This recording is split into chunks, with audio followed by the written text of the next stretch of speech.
জেঠু বাড়িতে নেই, তুই কাজ করে নে। আজ স্নান করার সময় চুল কেটে রেখেছি, তোর অনেক সুবিধা হবে।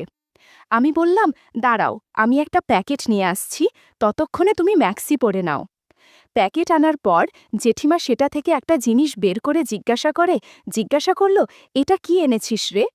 আমি বললাম, এটা বিদেশি বেলুন, এটা থাকলে সমস্যা হবে না। আমি শচীন। আজ যে ঘটনা বর্ণনা করছি সেটা ঘটেছে দুর্গাপুজোর ঠিক আগের দিন। আমাদের পাশের বাড়িতেই থাকেন স্মিতা জেঠিমা। যেমন অপরূপ সুন্দরী, ফিট ও আকর্ষণীয়। রোজ তার কথা ভেবে নির্ঘুম রাত পার করি। মহালয়ার আগের দিন নতুন রয়্যাল এনফিল্ড কিনে দুপুরবেলা বাড়ি ফিরলাম। বাড়ির সামনে বাইক রাখছি, এমন সময় স্মিতা জেঠিমা বাড়ি থেকে বেরোচ্ছিল। আমায় দেখে বলল, কিরে চয়ন, নতুন বাইক কিনলি, পুজোয় চড়াস একদিন।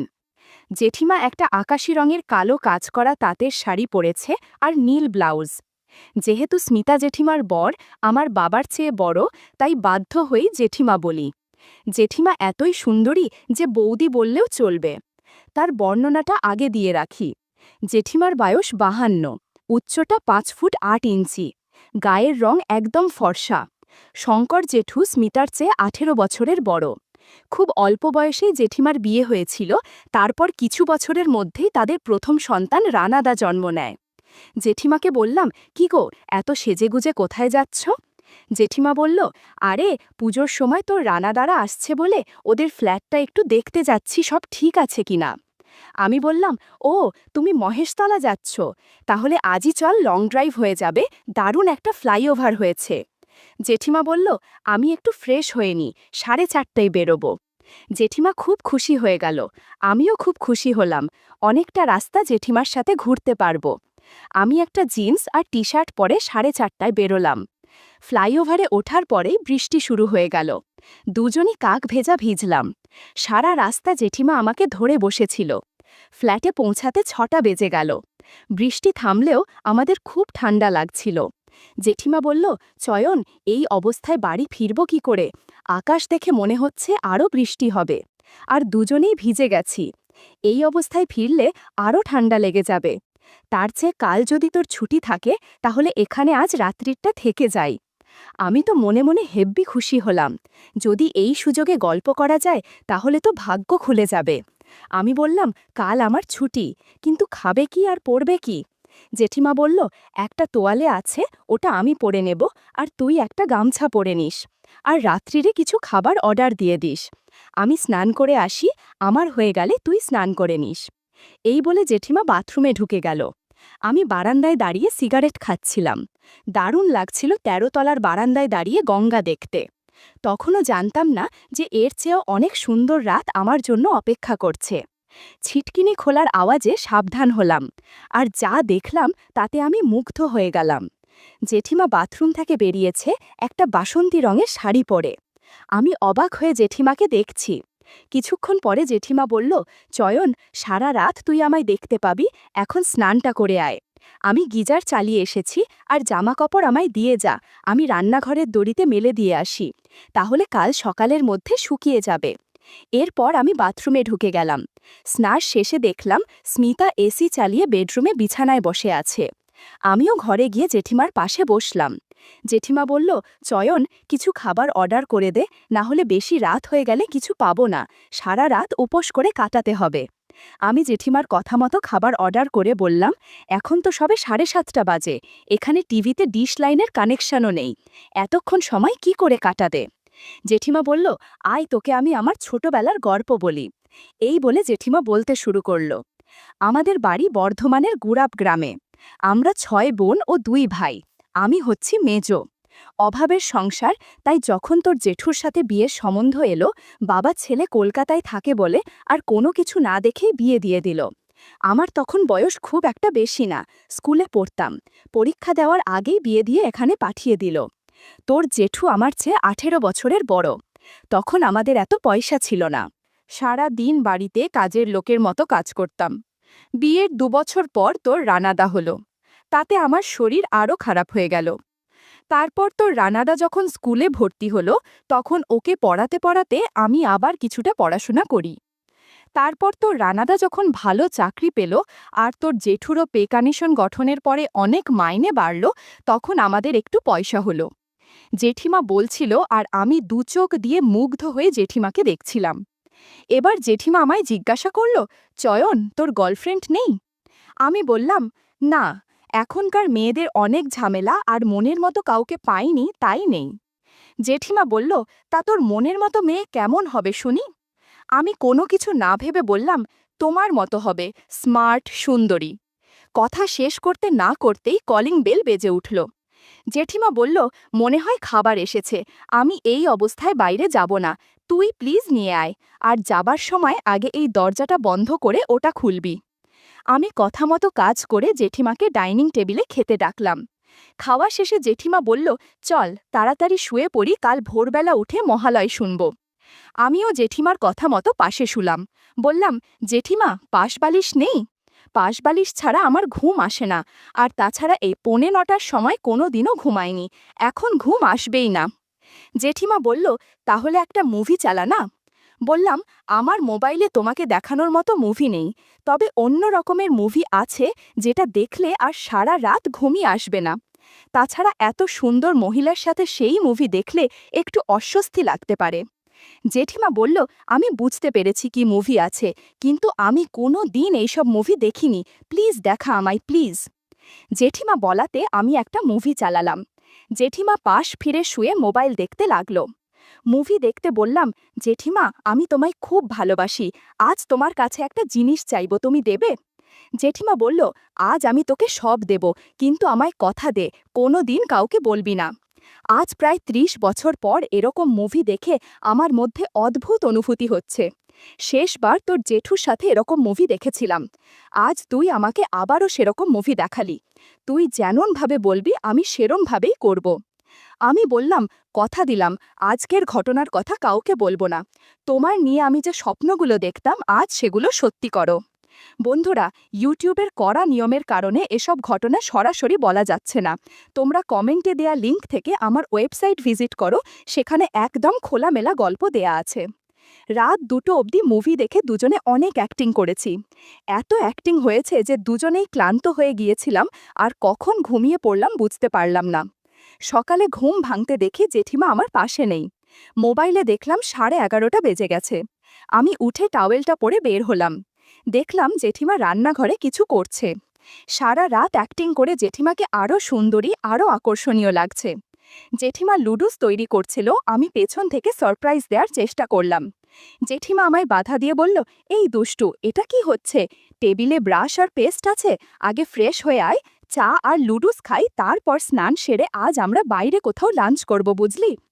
আমি বললাম, ঠিক আছে, কিন্তু আমি সন্ধ্যের আগে এখান থেকে যাব না, আমি দুপুরে তোমার সাথে খাবো, তাতেই আমার পেট আর মন দুটোই ভরে যাবে।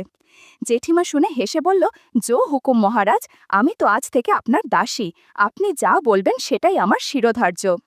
তারপর আমি তাড়াতাড়ি ফ্রেশ হয়ে এসে টেবিলে বসলাম। জেঠিমা লুডুস আর চা নিয়ে আমার জন্য অপেক্ষা করছিল। আমি চা খেতে খেতে দেখতে পেলাম জেঠিমার গলায় ঘাড়ে লাল দাগ। আমি বললাম, জেঠিমাই, তোমার গলায় আর ঘাড়ে দাগ পড়ে গেছে? জেঠিমা হেসে বলল, কাল রাতে বড় একটা ছাড় পোকা কামড় দিয়েছে, এজন্য এরকম হয়েছে। বন্ধুরা, তোমরা নিশ্চয়ই বুঝতে পেরেছ কোন ছাড় পোকা কামড় দিয়েছে। জেঠিমা বলল, আমি একটা ক্রিম নিয়ে এসেছি, স্নান করার পর লাগিয়ে দিস। আমি ভাবলাম কাল রাতের ঘটনার কথা জেঠিমা বাড়ি গেলেই ধরা পড়ে যাবে। আমি একটু ভয় পেয়েই জেঠিমাকে জিজ্ঞাসা করলাম, আচ্ছা জেঠিমা, তোমার এই দাগ জেঠু দেখতে পেলে তো সমস্যা হবে, তখন কি বলবে? জেঠিমা আমার কথা শুনে হেসে বলল, ওরে আমার পাগল, এখন তোর জেঠু এসব নিয়ে মাথা ঘামায় না।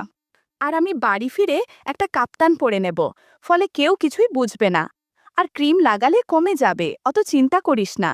আর যদি না কমে, তাহলে তোর জেঠুকে বলে দেব দুপুরে চিংড়ি মাছ খেয়ে অ্যালার্জি হয়েছে।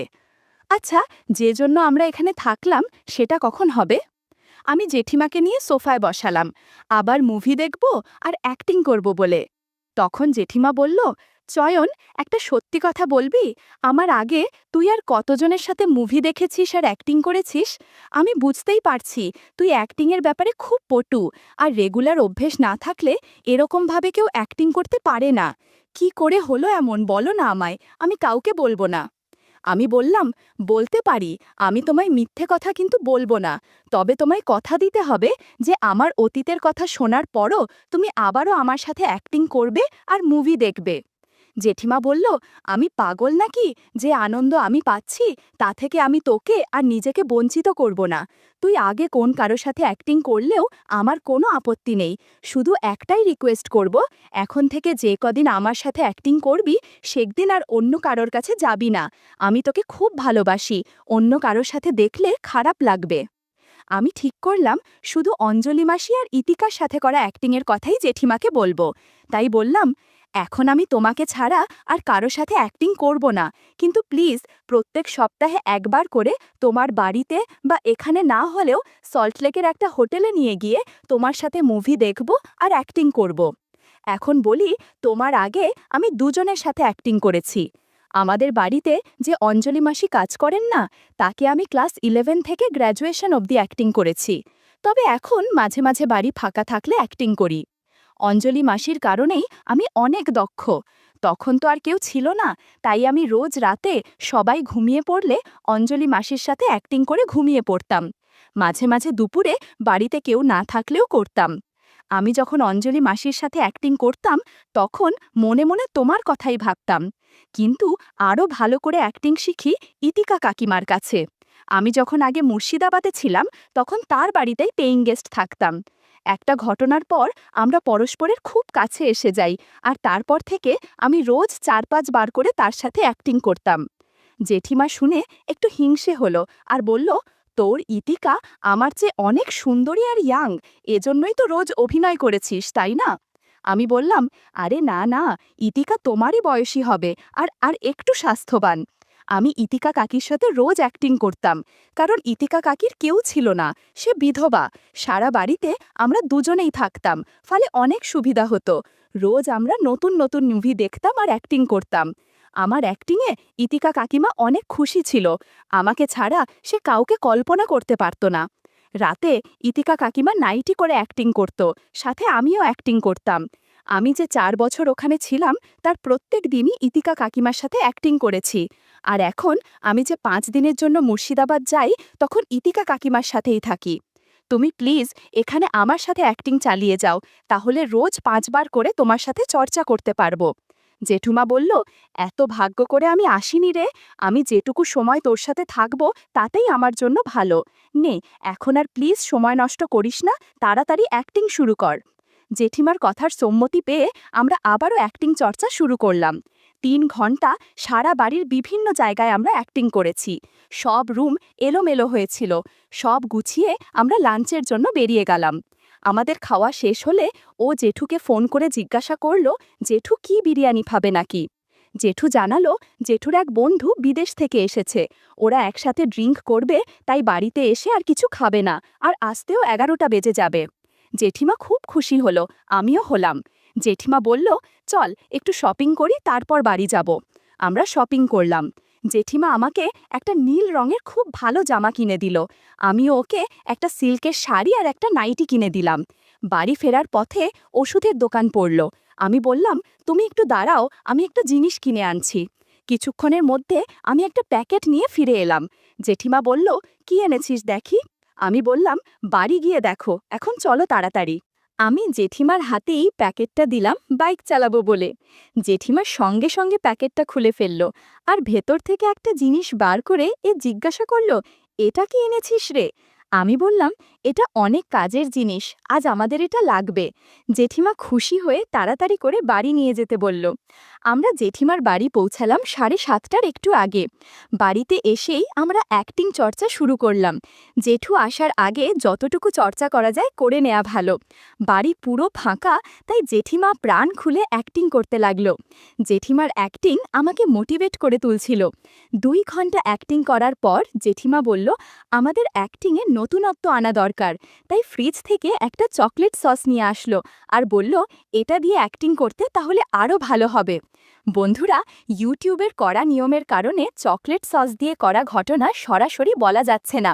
তোমরা কমেন্টে দেওয়া লিঙ্ক থেকে আমার ওয়েবসাইট ভিজিট করো, সেখানে একদম খোলামেলা গল্প দেয়া আছে। 30 মিনিট চকলেট সস দিয়ে অ্যাক্টিং করার পর আমরা একটু বিশ্রাম নিলাম। জেঠিমা জেঠুকে ফোন করে জিজ্ঞাসা করল জেঠু এখন কোথায় আর কত দেরি হবে বাড়ি আসতে। এখন 10টা 39, জেঠুর দেওয়া সময় অনুযায়ী আরও 20 মিনিট আছে। জেঠিমা করুণ সুরে জিজ্ঞাসা করল আর করবি না? আমি বললাম করব, আগে সব গুছিয়ে নেই আর তুমি সব গুছিয়ে নাও। সারা ঘর অ্যাক্টিং চর্চা করতে করতে অগোছালো হয়ে গেছে, হঠাৎ জেঠু এসে পড়লে কোনো সমস্যা হবে। এরপর আমরা নিচে নেমে এলাম, আমি গেট খুলে বাইরে বেরিয়ে এলাম। এরকম করেই শুরু হলো আমাদের জীবনের এক দারুণ অধ্যায়।